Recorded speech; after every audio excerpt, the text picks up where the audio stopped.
everyone, and welcome back to The Explainer. Today, we are diving into a really fascinating anthology of ideas, basically exploring the very mechanics of human potential.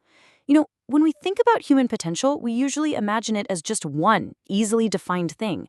But in reality, it is this vast, deeply complex landscape. It covers everything from how we organize our entire societies down to the quiet internal habits of our own minds.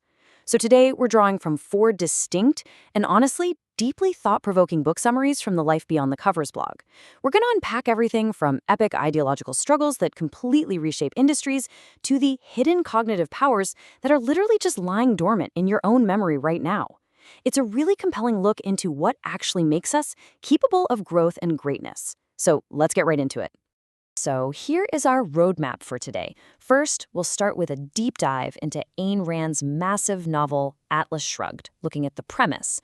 Then, we'll explain John Galt and objectivism. After that, we'll pivot to the art of memory, explore the surprisingly profound power of small acts, and finally, wrap things up by looking at cultivating the inner life. All right, kicking things off with Section 1, Atlas Shrugged, the premise. We're starting with Ayn Rand's 1957 philosophical epic.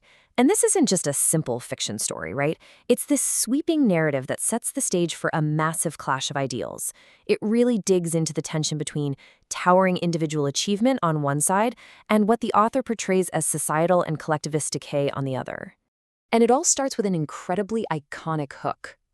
Who is John Galt? This simple, kind of haunting question absolutely plagues the character Eddie Willers as he's walking through this decaying, gloomy New York City in the very first chapter. And it perfectly frames the entire journey of the novel.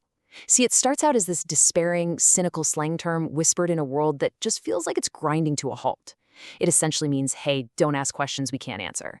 But as this mystery unravels, that exact same phrase transforms from a symbol of total defeat into a triumphant answer by the end of the story. Note, Rand actually structures this massive epic into 3 distinct parts, and each one echoes her foundational philosophical insistence that reality is absolute. So in part 1, non-contradiction, we meet our heroine of reason, Dagny Taggart. Against a backdrop of failing infrastructure and creeping government control, she is literally fighting tooth and nail to save her family's railroad industry. She ultimately teams up with industrialist Hank Riordan to build the revolutionary John Galt line. Then, in part 2, either or, this creeping dread really sets in. The world's greatest minds, the inventors, the artists, the top-tier industrialists, they inexplicably just start vanishing. They are deliberately withdrawing their talents from society in a coordinated strike. And finally, in part 3, A is A, civilization essentially collapses without these minds to sustain it. And that's when the mysterious John Galt is finally revealed as the architect and the leader of this unprecedented strike. Okay, let's dive into Section 2, Galt and Objectivism Explained.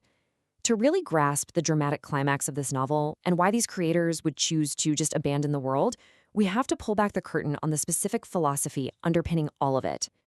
To understand the conflict here, we have to look at Rand's stark categorization of society. The book presents a world strictly divided into 2 very distinct camps. On one side, you have the innovators, or the creators.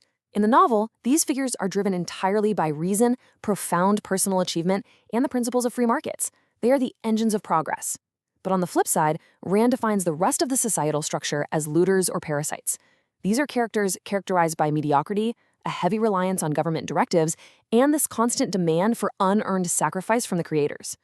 The central conflict of the whole epic revolves around these creators deciding, you know what? We are no longer going to be drained by mounting regulations and societal guilt.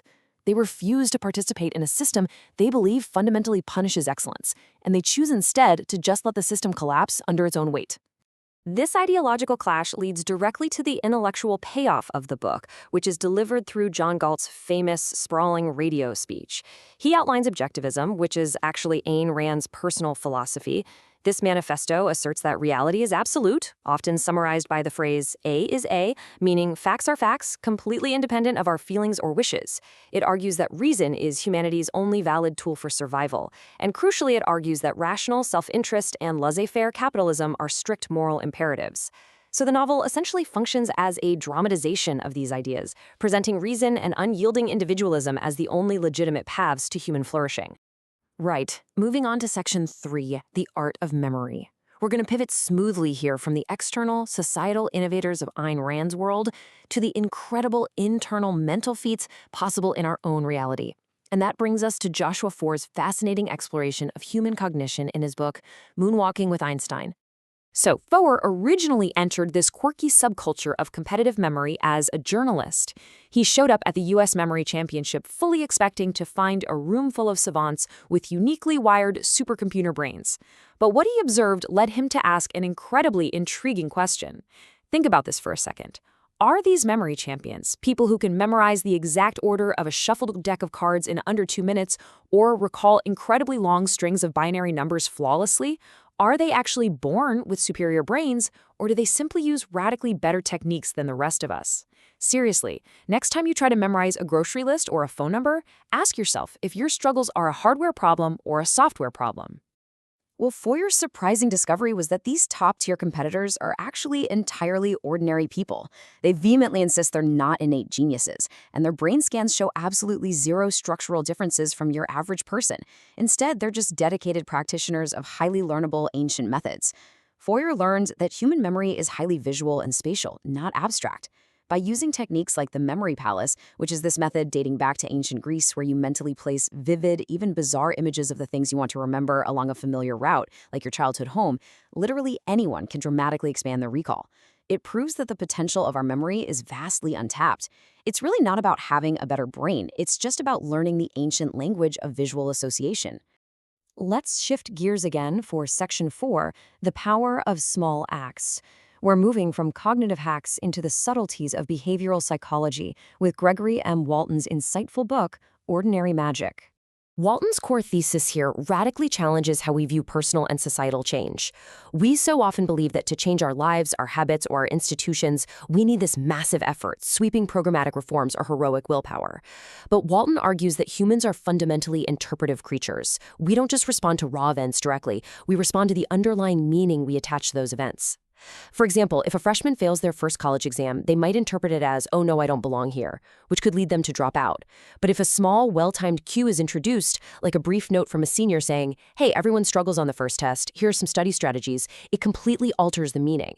The failure goes from a permanent label of inadequacy to just a normal temporary hurdle. By shifting that interpretation through small, targeted acts, we can actually drive profound, lasting behavioral change, entirely without needing a massive, sweeping intervention. And finally, that brings us to Section 5, cultivating the inner life. We've covered epic societal philosophy, the spatial mechanics of memory, and the interpretive psychology of small acts. For our final source, we're shifting from modern psychology back to classical philosophy, exploring Arthur Schopenhauer's enduring wisdom in Counsels and Maxims. Schopenhauer gives us a deeply practical, even if famously pessimistic, philosophical map of human life and happiness. He makes this foundational claim about where we invest our energy. As a society, we spend an inordinate amount of time chasing external circumstances. Things like accumulating wealth, climbing the status ladder, and desperately seeking the praise and validation of others. But Schopenhauer warns that these external metrics are inherently unstable, deeply deceptive, and ultimately entirely out of our control. True happiness, he argues, is determined almost completely by our inner nature, the rich quality of our mind, our baseline temperament, and our daily habits of thought. A person with a restless, undisciplined, or envious inner nature is going to completely ruin even the absolute best external conditions of wealth and luxury. Conversely, a deeply cultivated mind can find peace anywhere. It's the mastery of the inner life, not conquering the outer world, that truly makes happiness possible. So that brings us to the end of our journey today. From the striking titans of industry trying to reshape the external world in Atlas Shrugged, to the limitless visual landscapes inside our own memories, and finally to the quiet, vital inner discipline championed by Schopenhauer, we've explored an incredible spectrum of what it actually means to harness human potential. So I want to leave you with this final provocative thought to ponder as you continue your own lifelong learning journey. When you consider your own potential, will you focus your energy primarily on conquering and reshaping the external world around you? Or will you dedicate yourself to the quieter and perhaps more profound work of mastering your inner life? The choice is entirely yours. Thank you so much for joining me for this explainer. Keep exploring these brilliant ideas, and I'll catch you next time.